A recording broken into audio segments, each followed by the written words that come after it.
दोस्तों, मैं मीनाक्षी शुक्ला आज फिर से आपके सामने उपस्थित हूँ। जीएस का नया टॉपिक पृथ्वी के वायुमंडल। इससे पहले हमारा जो टॉपिक हुआ था वो था पृथ्वी की आंतरिक संरचना, जिसमें हमने आपको बताया कि पृथ्वी के अंदर, पृथ्वी हमारी अंदर से कैसी है।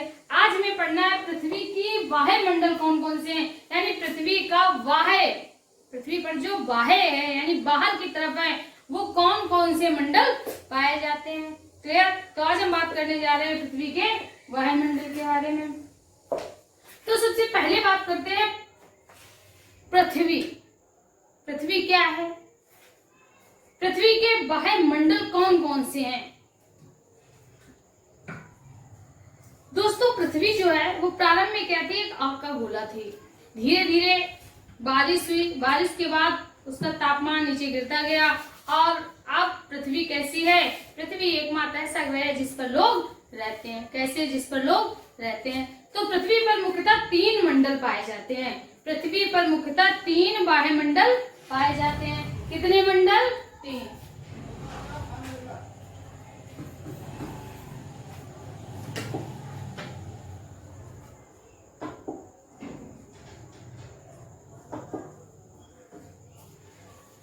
पृथ्वी पर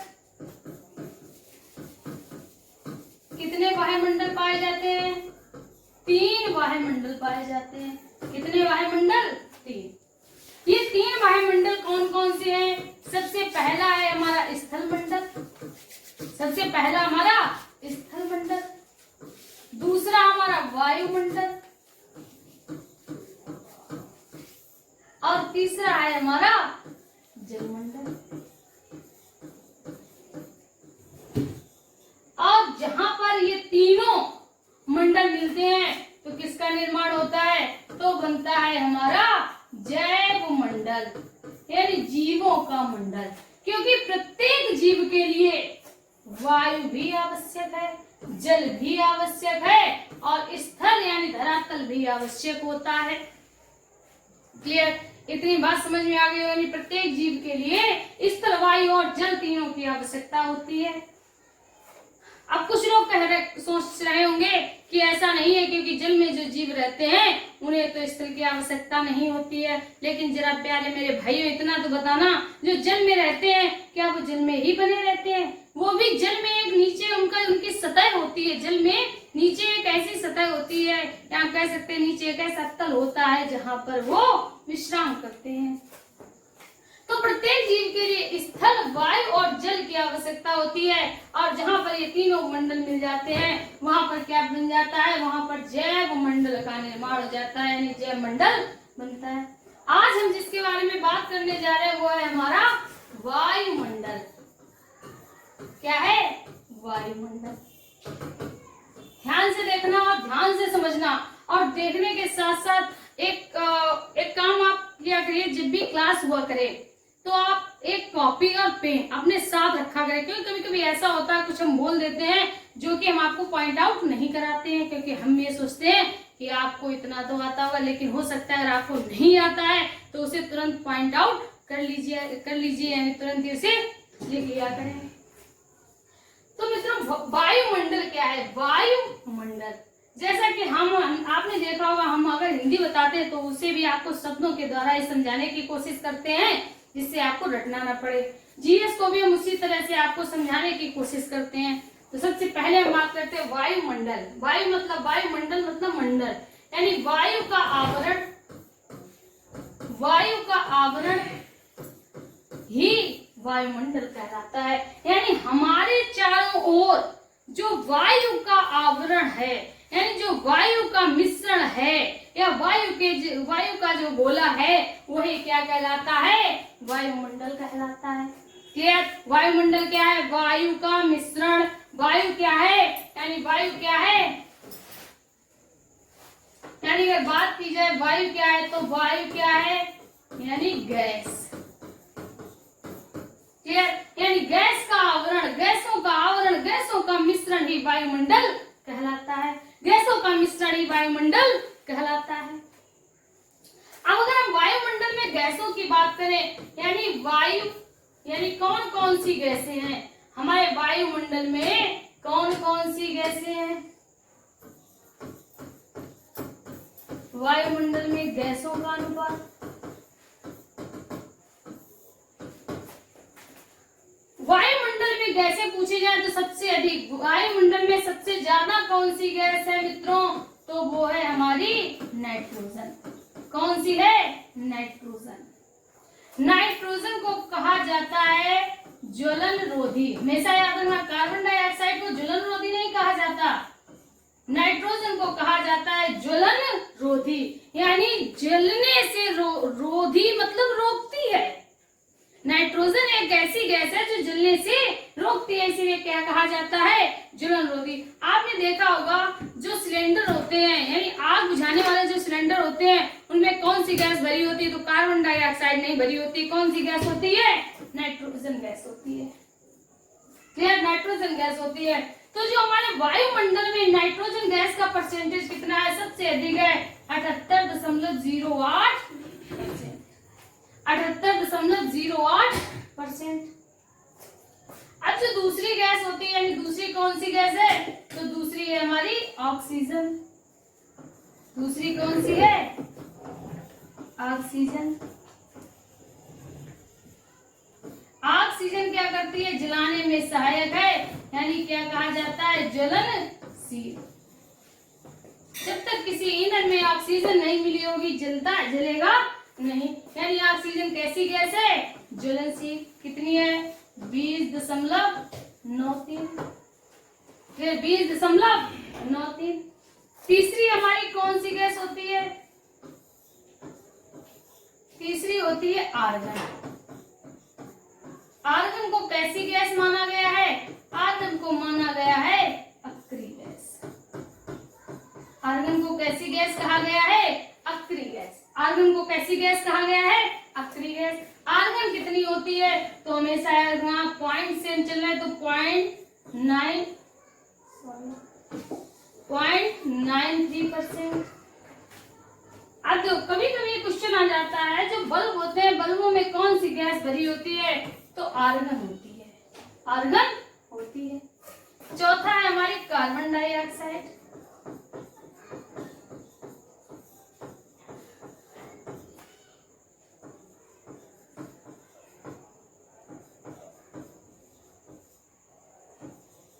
कार्बन डाइऑक्साइड। कार्बन डाइऑक्साइड कैसी गैस है? ज्वलन रोधी नहीं है, ऊष्मा रोधी, यानी जलने से रोक देती है। ऊष्मा रोधी। कितनी परसेंट है? तो 0.03%। 0.03% या 0.03%, या हम 0 लगा सकते हैं। तो ये हमारे वायुमंडल में गैसों का अनुपात है। स्क्रीनशॉट कर लीजिए।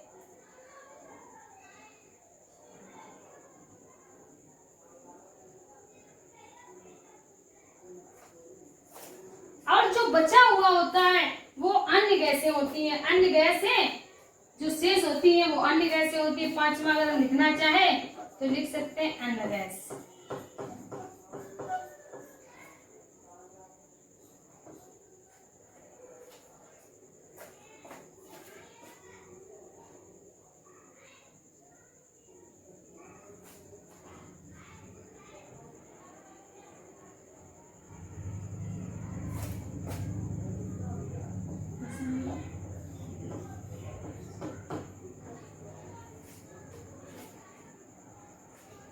जीरो 0.03 अन्य गैसों का परसेंटेज होता है। क्लियर? तो हमें सिर्फ 4 गैसों को याद रखना है, नाइट्रोजन, ऑक्सीजन, आर्गन और कार्बन डाइऑक्साइड। इन्हीं 4 गैसों के बारे में याद रखो, अन्य गैसों के बारे में कभी पूछा नहीं जाएगा। क्लियर? तो 4 गैसें नाइट्रोजन, ऑक्सीजन, आर्गन और कार्बन डाइऑक्साइड। इतनी बात आपको समझ में आ गई होगी, किसी को कोई दिक्कत नहीं होगी। कोई दिक्कत नहीं। अब हम बात करते हैं वायुमंडल में गैसों का आवरण तो हो गया। अब हम बात करते हैं वायुमंडल की परतों के बारे में। किसके बारे में बात करते हैं? वायुमंडल की परतों के बारे में। आप स्क्रीनशॉट ले लीजिए। क्लियर? चलो बात करते हैं आगे।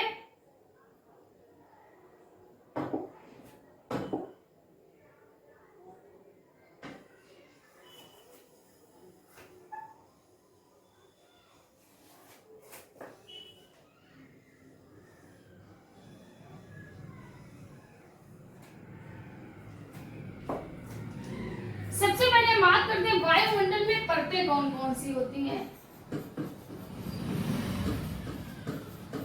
वायुमंडल की परतें, यानी वायुमंडल में हमारी कौन कौन सी परतें पाई जाती हैं? एक मिनट,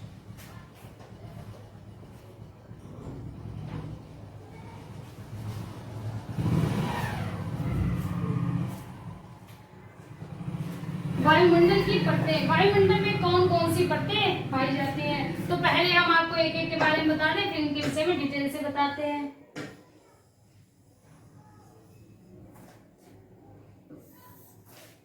सबसे पहले हम बात करते हैं, पहली परत का नाम है क्षोभ मंडल। क्या है? क्षोभ मंडल। दूसरी है संताप मंडल, दूसरी संताप मंडल। तीसरी परत का नाम है मध्य मंडल। चौथी परत का नाम है आयन मंडल। पांचवी परत का नाम है बहिर्मंडल। पांचवी परत का नाम है बहिर्मंडल।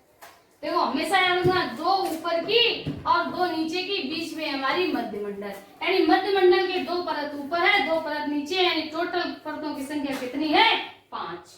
तो सबसे पहले हम बात करते हैं क्षोभ मंडल की। क्षोभ मंडल क्या है? ये क्षोभ मंडल में कौन कौन सी घटनाएं होती हैं?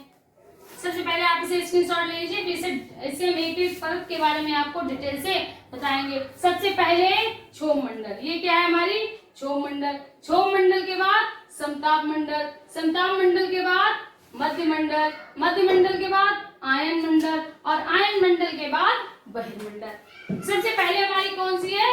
क्षोभ मंडल। सबसे पहली क्षोभ मंडल। दूसरी समताप मंडल, इसमें क्या है? ताप हमारा समान रहता है। मध्य मंडल बीच की परतें। आयन मंडल यानी इसमें क्या होता है? आयनीकरण होता है, इसमें किरणों का आयनीकरण होता है। चौथा बहिर्मंडल, सबसे आखिरी जो मंडल है उसे बहिर्मंडल कहा जाता है। अब दोस्तों ये है हमारी वायुमंडल की परतें। क्या है? वायुमंडल की परतें। सबसे पहला मंडल, ये आप देख रहे होंगे, सबसे पहला मंडल ये है हमारा क्षोभ मंडल। दिखाई दे रहा होगा। सबसे पहला हमारा क्षोभ मंडल, दूसरा समताप मंडल, मेरे साथ बोलिए, दूसरा समताप मंडल, तीसरा मध्य मंडल, इसके बाद है हमारा आयन मंडल और सबसे लास्ट वाला है हमारा बहिर्मंडल। क्लियर? तो सबसे पहले हम स्टार्टिंग करते हैं क्षोभ मंडल से। किससे स्टार्टिंग करते हैं? क्षोभ मंडल, यानी पहली परत का नाम क्या है? क्षोभ मंडल, यानी पृथ्वी की सबसे समीपवर्ती परत, यानी पृथ्वी के सबसे समीपवर्ती कौन सी परत है? वायुमंडल की कौन सी परत है? तो वो है हमारी क्षोभ मंडल। ध्यान से सुनना, मौसम संबंधी घटनाएं, आंधी, तूफान, बिजली, बारिश, जो भी होता है किस मंडल में होता है? क्षोभ मंडल। आप आसानी से देख सकते हैं ये बादल, ये आपको दिखाई दे रहे होंगे, ये बादल क्या कर रहे हैं? बरस रहे हैं। दिखाई दे रहा है ये बादल क्या है? बादल हैं, कहीं बरस रहे हैं, कहीं आंधी तूफान आया है, यानी मौसम संबंधी घटनाएं क्षोभ मंडल में होती हैं। क्लियर? पहला पॉइंट, मौसम संबंधी सभी घटनाएं क्षोभ मंडल में होती हैं, इसीलिए इसे क्या कहते हैं? परिवर्तन मंडल। परिवर्तन मंडल।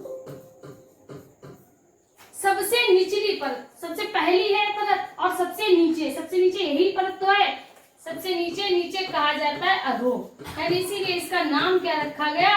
अधो मंडल। क्लियर? यानी परिवर्तन मंडल, अधो मंडल। इंग्लिश में इसे कहा जाता है ट्रोपोस्फीयर, याद रखना। और इंग्लिश में ही सबसे अधिक नाम पूछे जाते हैं, तो क्या कहा जाता है? ट्रोपोस्फीयर। क्लियर? ट्रोपोस्फीयर, परिवर्तन मंडल, अधो मंडल, इसके साथ ही साथ संवहन मंडल, क्योंकि इसकी ऊंचाई घटती बढ़ती रहती है इसलिए इसे कहा जाता है संवहन मंडल। क्लियर? अब बात यहाँ पर आई ऊंचाई की, यानी अगर बात करें ऊंचाई की तो अधोमंडल की ऊंचाई क्या होती है? सामान्यतया इसकी ऊंचाई, यानी अगर बात हम करें औसत की ऊंचाई अलग रहेगी। ध्रुवों पर इसकी ऊंचाई अलग रहेगी। सर्दी के समय भी इसकी ऊंचाई घटती बढ़ती रहती है।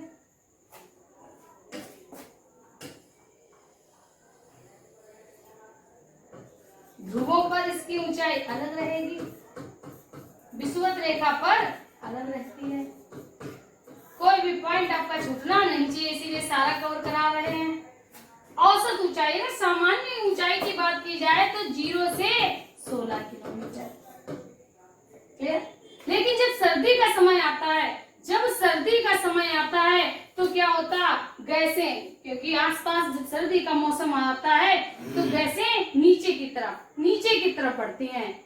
जब सर्दी होती है तो गैसें नीचे की तरफ बढ़ती हैं, भारी हो जाती हैं। तो यानी जब ध्रुवों की अगर हम बात करें तो ध्रुवों पर गैसें कैसी हुई, ठंडा मौसम होता है तो ऊंचाई कम होती है। कितनी? 0 से 8 किलोमीटर। जबकि जब गर्मी का समय होता है तो गैसें हल्की होकर ऊपर की तरफ बढ़ती हैं। आपने कभी पानी गर्म किया है? पानी 2 चीजों से मिलकर बना है, H2O, यानी हाइड्रोजन और ऑक्सीजन। लेकिन जब हम पानी को बहुत देर तक उबालते हैं तो क्या होता है, पानी, जैसे हमने कोई भगोना लिया, उसमें हमने पानी रखा, पानी इतना था, लेकिन जैसे जैसे हवा वाष्प बन के पानी हमारा ऊपर जाता है, वैसे वैसे क्या होता है, वैसे वैसे यहाँ का धीरे धीरे पानी कम होता चला जाता है। तो वही कहने का मतलब है, विषुवत रेखा में जब विषुवत रेखा होती है तो गैसें हल्की होकर, विषुवत रेखा में गैसें हल्की होकर ऊपर की तरफ बढ़ती है। इसकी ऊंचाई कितनी हो जाती है? 0 से 18 किलोमीटर। ये 0 से 18 किलोमीटर।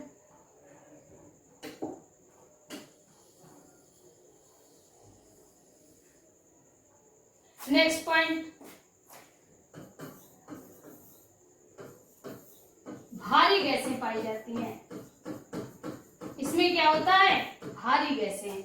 ये इस वायुमंडल की जो परत है, इसमें कैसी गैसें होती हैं? भारी गैसें होती हैं, जिनमें मुख्यतः कौन सी गैस होती है? CO2 होती है। क्लियर?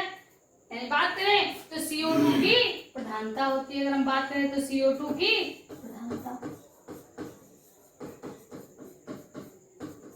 क्लियर? इतनी बात समझ में आ गए। नेक्स्ट 4th पॉइंट, मौसम संबंधी घटना। मौसम संबंधी घटना, मौसम मतलब मौसम जो ऋतुएं होती हैं उनसे संबंधित जो भी घटना होती है वो इसी में होती है। कौन कौन से? आंधी, तूफान, ओला, बारिश, मौसम संबंधी सभी घटनाएं इसी मंडल में होती हैं। मौसम संबंधी सभी घटनाएं इसी मंडल में होती हैं। Next 165 centimetre. ध्यान से सुनना, जैसे जैसे ऊंचाई बढ़ती है, यहां से जैसे ही ऊंचाई बढ़ेगी, यानी 165 मीटर ऊपर जाने पर 165 सेंटीमीटर, 165 सेंटीमीटर, 165 मीटर ऊपर जाने पर तापमान में 1 डिग्री सेंटीग्रेड कम हो जाता है। क्लियर? यानी जैसे जैसे ऊंचाई बढ़ेगी, 165 मीटर जैसे ही ऊपर बढ़ेगा तो क्या होगा? 1 डिग्री सेंटीग्रेड ताप कम हो जाएगा। इसे क्या कहते हैं? सामान्य ताप पतन दर। इसे क्या कहते हैं? सामान्य ताप पतन दर। क्लियर? सबसे पहले इसके नाम ट्रोपोस्फीयर, परिवर्तन मंडल, अधोमंडल, संवहन मंडल। ऊंचाई घटती बढ़ती रहती, ऊंचाई घटती बढ़ती रहती। चाहो तो 5वां पॉइंट बना लिख सकते हो। गर्मी में ऊंचाई क्या होती है? बोलिए जल्दी बताइए। बढ़ जाती है। गर्मी में ऊंचाई बढ़ जाती है, सर्दी में घट जाती है। क्लियर? गर्मी में ऊंचाई बढ़ जाती है, सर्दी में घट जाती है। क्लियर? इतनी बात समझ में आ गई होगी। कोई डाउट? किसी कोई डाउट? चलिए जल्दी आप इसका शॉर्ट कर लीजिए इसका, फिर आगे आपको बताते हैं। तो सबसे पहली हमारी परत कौन सी थी? क्षोभ मंडल। सबसे पहली परत कौन सी थी? क्षोभ मंडल। क्षोभ मंडल के बारे में हमने पढ़ लिया। अब क्षोभ मंडल के बाद दूसरी परत कौन सी आएगी? दूसरी परत कौन सी होगी? बिल्कुल सही, दूसरी परत होगी हमारी समताप मंडल। कौन सी होगी? समताप मंडल।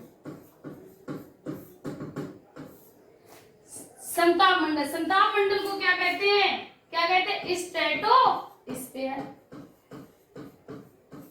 स्ट्रेटोस्फीयर।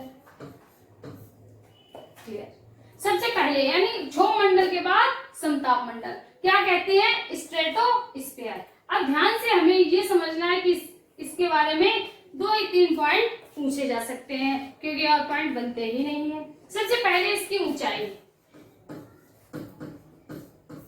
सबसे पहले बात करते हैं इसकी ऊंचाई के बारे में। तो वैसे तो इसकी ऊंचाई होती है 0 से 35 किलोमीटर।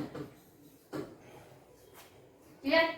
या तो हम लिख सकते हैं 0 से 1 सेकेंड, 0 से 50 किलोमीटर। 35 से 50, हाँ 35 से 50। ये आप ध्यान से देखना, यहाँ से 50 के ऊपर आप देख रहे होंगे ओजोन लेयर है, यानी यहाँ तक की, यहाँ से यहाँ तक, तो 18 से 35, 35 से 50। क्लियर? समझ में आ गई होगी। यानी अगर ऊंचाई की बात करें तो 0 से 50 किलोमीटर तक हमारी समताप मंडल होता है, लेकिन अगर वास्तविक बात करें तो 18 से 35 तक ही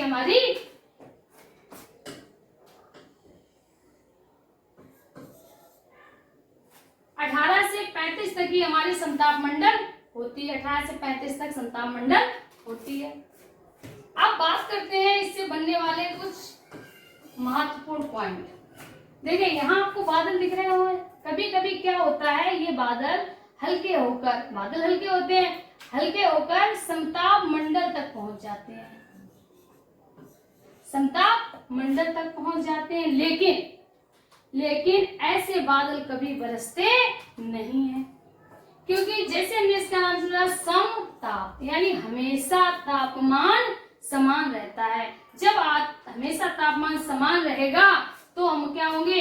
हमारे वायुयान आराम से उड़ सकते हैं। क्या हो सकता है? हमारे वायुयान आराम से उड़ सकते हैं। यानी दूसरा पॉइंट हम कह सकते हैं वायुयान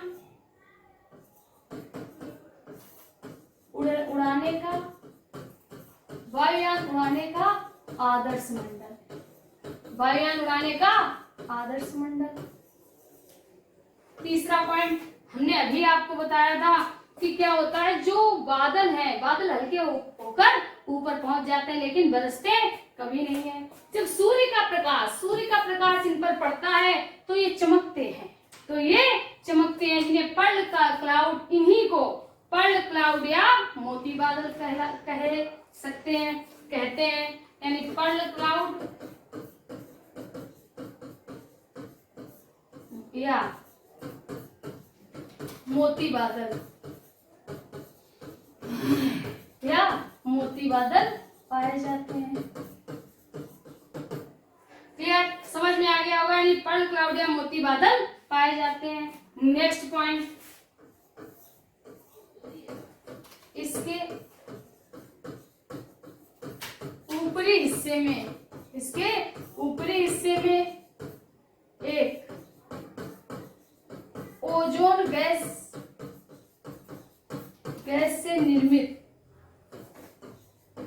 गैस से निर्मित परत पाई जाती है,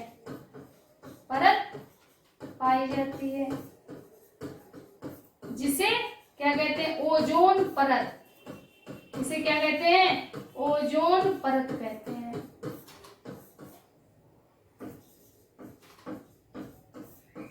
इसे ओजोन परत कहते हैं। इसकी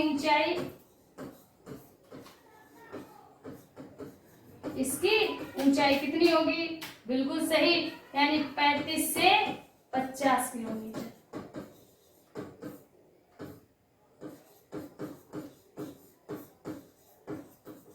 कोई दिक्कत? यानी 35 से 50 कौन सी है? ओजोन। क्लियर? समताप मंडल स्ट्रेटोस्फीयर ऊंचाई 18 से 50 किलोमीटर तक, जिसमें 35 से 50 तक ओजोन परत पाई जाती है।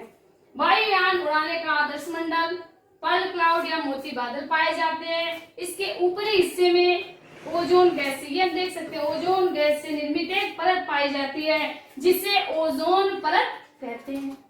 नेक्स्ट पॉइंट, ओजोन परत।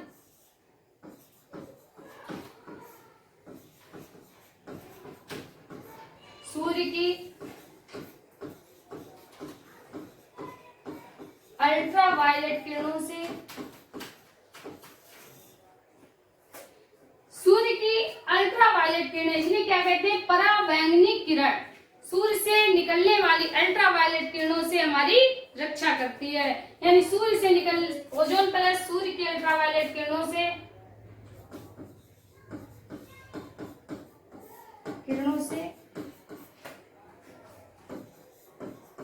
क्या करती है?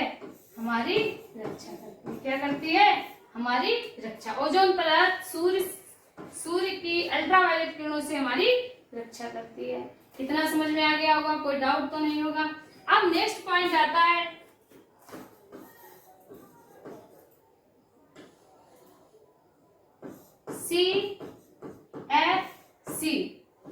CFC gas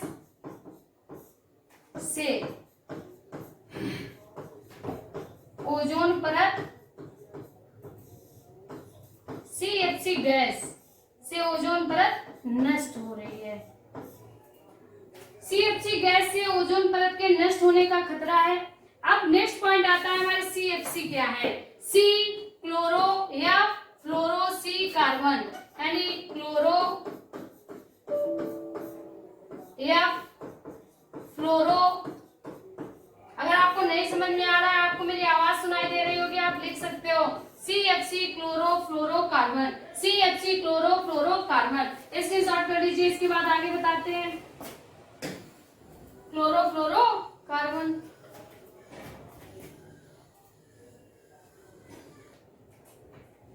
clear? तो हमने आपको बता दिया था क्लोरो फ्लोरो कार्बन। अब बात आती है CFC गैस निकलती कहाँ है? CFC गैस उत्सर्जित मतलब निकलती। उत्सर्जित किससे होती है? किससे होती है? रेफ्रिजरेटर मतलब फ्रिज। शीत ग्रह यानी कोल्ड स्टोरेज, शीत ग्रह। इसके अलावा, शीत ग्रह के अलावा अगर हम बात करें तो AC, इनसे निकलती है CFC गैस। और ये क्या करती है? हमारी ओजोन लेयर जो है उसको क्षरण कर रही है। इसमें 6 छिद्र हो गए हैं, इसमें छोटे छोटे छिद्र हो गए थे जो कि 2005 में पुनः पूरे हो गए। जो 2005 में पुनः जैसे हमारी ओजोन परत थी पुनः वैसी ही हो गई है। अब इसके बाद आता है तीसरा हमारा मध्यमंडल। तीसरा मंडल कौन सा है? मध्यमंडल।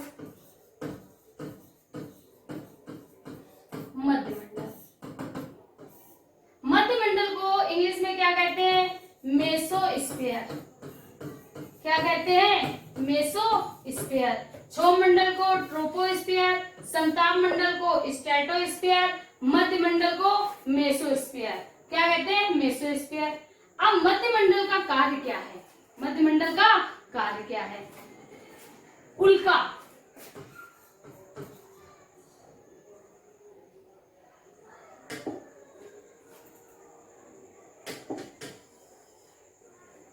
सबसे पहले लिखे ऊंचाई। इसकी ऊंचाई क्या है? तो अभी तक हमने देखा था कि जो ओजोन लेयर थी हमारी 35 से 50 तक थी, यानी इसकी ऊंचाई क्या होगी? 50 से 80 किलोमीटर। 50 से 80 किलोमीटर तक क्या पाई जाती है? हमारा मध्यमंडल पाया जाता है। मध्यमंडल की प्रमुख घटना क्या है? तो उल्का मध्य मंडल में ही समाप्त हो जाते हैं। यानी जो उल्का संबंधी समस्याएं होती है, उल्का संबंधी जो भी घटनाएं होती हैं वो मध्य मंडल में होती है, उल्का मध्य मंडल में ही समाप्त हो जाते हैं। क्लियर? स्क्रीनशॉट कर लीजिए आप। जो उल्का हमारे होते हैं वो मध्य मंडल में ही समाप्त हो जाते हैं। इसके साथ ही साथ मध्य मंडल की एक और विशेषता है, यहाँ तक पहुंचते पहुंचते हमारा टेम्परेचर यानी 100 डिग्री सेंटीग्रेड तक ताप होता है। यहाँ का तापमान 100 डिग्री सेंटीग्रेड तक होता है। क्लियर? इतनी बात समझ में आ गई? स्क्रीनशॉट कर लीजिए।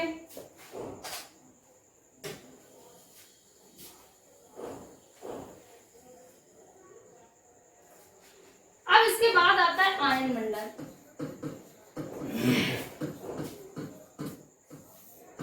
आयन मंडल, आयन मंडल को कहा जाता है आयनोस्फीयर। ध्यान से देखना, क्या कहा जाता है? आयनोस्फीयर। अभी हमने देखा सबके लास्ट में स्फीयर जुड़ा है और इधर हिंदी में सबके आगे मंडल जुड़ा है, यानी मंडल को कहते हैं स्फीयर। आगे के नाम आप याद कर लो। एक आयनोस्फीयर कहा जाता है, दूसरा इसको थर्मोस्फीयर कहा जाता है। कारण क्या है? थर्मोस्फीयर क्यों कहा जाता है? प्लाज्मा, प्लाज्मा से बना। जो ये हमारा आयन मंडल है ये प्लाज्मा से बना है। किससे बना है? प्लाज्मा से बना है, इसीलिए इसे कहा जाता है थर्मोस्फीयर। क्लियर? दूसरा पॉइंट नेक्स्ट, गैसों का आयनीकरण होता है। गैसों का आयनीकरण,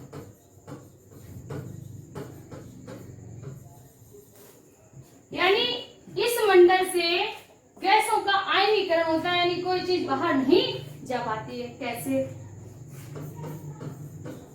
संचार तंत्र, संचार तंत्र इसी के द्वारा कार्य करता है, इसी मंडल के द्वारा कार्य करता है, इसी मंडल के द्वारा कार्य करता है। कैसे?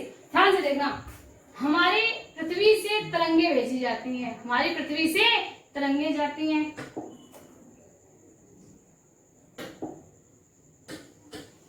ध्यान से देखना कैसे।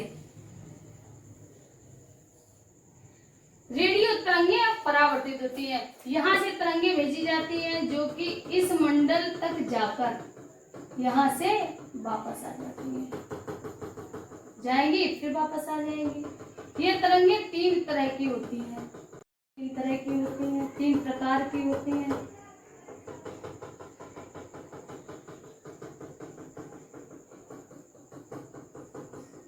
दिखाई दे रहा होगा आपको? क्लियर? तो हम बात करते हैं, ये तरंगे तीन तरह की होती हैं। क्लियर? अब तरंगे होती कौन कौन सी हैं? तरंगे होती कौन कौन सी हैं? D E F. ध्यान से देखना, बहुत ही ज्यादा। कारण क्या है? आप आंसर गलत दे देते हो। तो डी ई एफ, डी को कहा जाता है लॉन्ग वेव। क्या कहा जाता है?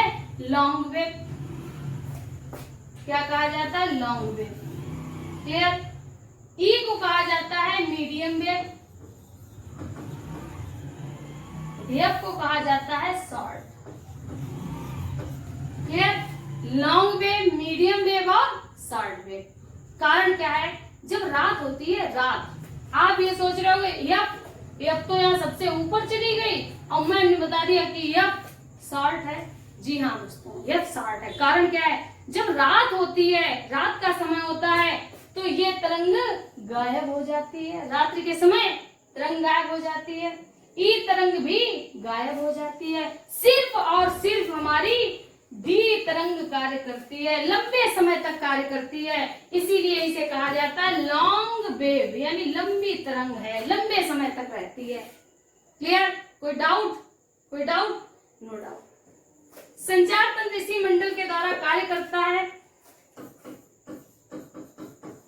रात्रि के समय ई एफ, तीन तरंगे थी, डी ई एफ। क्लियर? तो रात्रि के समय ई एफ तरंग गायब हो जाती है, तरंग गायब हो जाती है। गायब हो जाती है, जिससे संचार तंत्र कमजोर हो जाता है।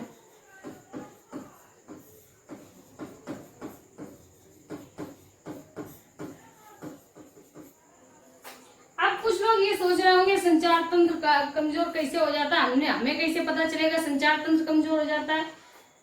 मित्रों, अगर आपने कभी एंटीना जो होता है, एंटीना जब गांव में दूरदर्शन चैनल आता था तो एंटीना होता था और एक मतलब वो टीवी हुआ करती थी। तो जब रात्रि का समय होता था तो हमारे जो चैनल होते हैं वो खिच खिच करने लगते हैं, तो हम क्या करते थे, एंटीना सही करने चले जाते थे। एंटीना से कोई प्रॉब्लम नहीं होती थी, सिर्फ समस्या कहाँ होती थी, जो अभी तक हमारा संचार तंत्र अच्छे से चल रहा था, यानी जो हम प्रोग्राम देख रहे थे अच्छे से देख रहे थे, लेकिन अब समस्या कहाँ पे उत्पन्न हो गई, यानी दो तरंगे हमारी गायब हो चुकी थी। इसी कारण जो हमारा संचार तंत्र था, यानी जो चीज हम देख रहे थे उसमें बाधा आ गई। चलो ये बात आपको समझ में नहीं आई। आप कहते हो आप नेट यूज करते हो, कभी कभी आप कहते हो कि अरे नेटवर्क नहीं आ रहा है। नेटवर्क क्या होता है? नेटवर्क है क्या? सब है तो संचारी, यानी जहां पर आप फंसने लगते हैं, यानी आपका संचार तंत्र धीमा हो जाता है। इसका मतलब क्या है कि वेव आपको नहीं मिल रही है। कभी कभी आप बात कर रहे होते, कहते नेटवर्क नहीं आ रहे, बाहर जा रहे हैं, बाहर क्या कहीं नेटवर्क आ रहे हैं? कारण क्या होता है, वहां तक वेव नहीं आ पा रही है, आप बाहर गए आपको वेव मिलने लगी। सिर्फ कारण यही होता है। तो जो सबसे हमारी मजबूत वेव होती है वो कौन सी होती है? हमारी डी वेव होते हैं। क्लियर? इतना समझ में आ गया होगा। इसके अलावा अगर हम बात करते हैं उपग्रह, यानी जिसे सैटेलाइट कहते हैं, तो सैटेलाइट उपग्रह इसी मंडल में स्थापित किए जाते हैं। उपग्रह क्या है? वही जो ग्रह के चारों ओर चक्कर लगाते। कभी कभी क्या होता है कि उपग्रह कृत्रिम उपग्रहों का भी निर्माण किया गया है। तो जो कृत्रिम उपग्रह होते हैं वो किस मंडल में स्थापित किए जाते हैं? हमारा आयन मंडल होता है। क्लियर? क्या होता है? हमारा आयन मंडल होता है। इसको स्टार्ट कर लीजिए।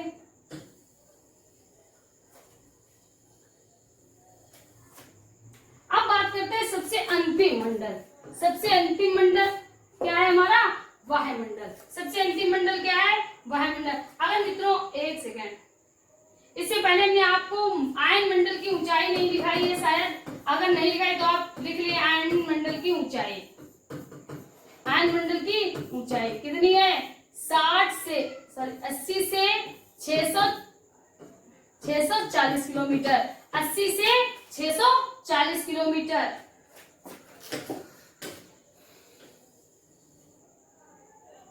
80 से 640 किलोमीटर तक हमारा क्या फैला हुआ है? आयन मंडल। क्या फैला हुआ है? आयन मंडल। नेक्स्ट बहिर्मंडल। अब हम बात करते हैं बहिर्मंडल।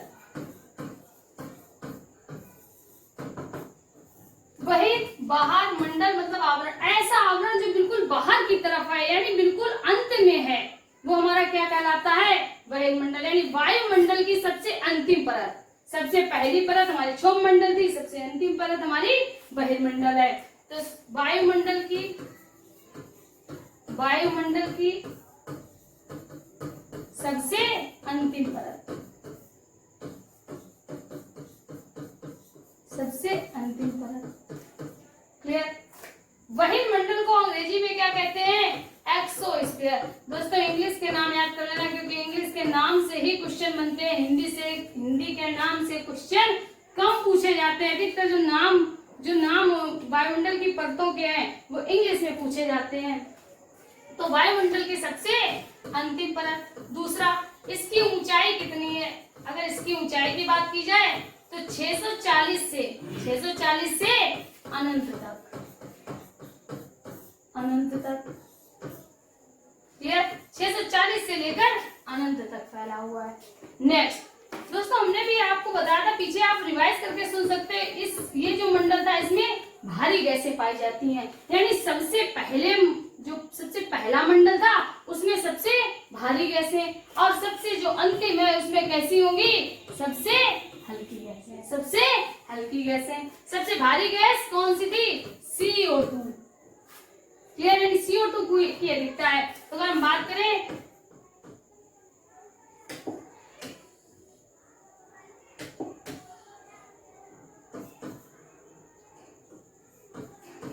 हल्की गैसें पाई जाती हैं, हल्की गैसों में कौन कौन सी गैसें आती हैं? हाइड्रोजन और हीलियम। कौन कौन सी गैसें पाई जाती हैं? Hydrogen, helium. इस मंडल में हल्की गैसें पाई जाती हैं। सबसे अंतिम और सबसे महत्वपूर्ण बात, जब कोई बाहरी वस्तु, दूसरे ग्रह की वस्तु या कोई भी बाहरी वस्तु हमारे वायुमंडल में प्रवेश करती है तो इन गैसों के कारण, हाइड्रोजन और हीलियम के कारण वह जलकर नष्ट हो जाती है। कोई भी वस्तु हमारे वायुमंडल में प्रवेश करती है तो इन गैसों के कारण जलकर नष्ट हो जाती है। ये पॉइंट बना के भी हम लिख लें।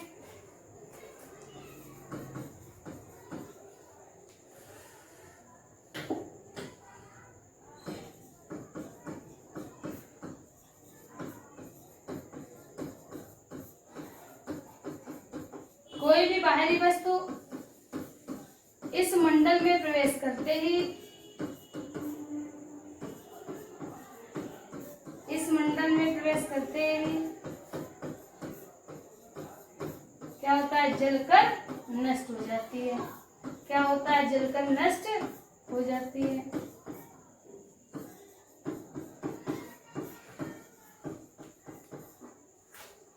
क्लियर?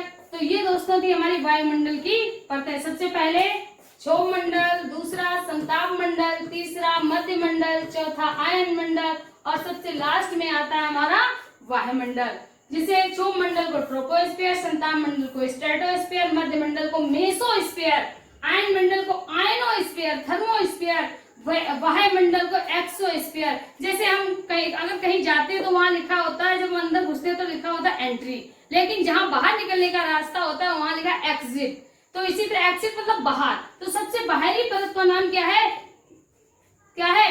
एक्सोस्फीयर। क्लियर दोस्तों? तो ये थी हमारी आज की यानी वायुमंडल की परतों से रिलेटेड क्लास। आई होप आपको समझ में आया होगा। जय हिंद दोस्तों।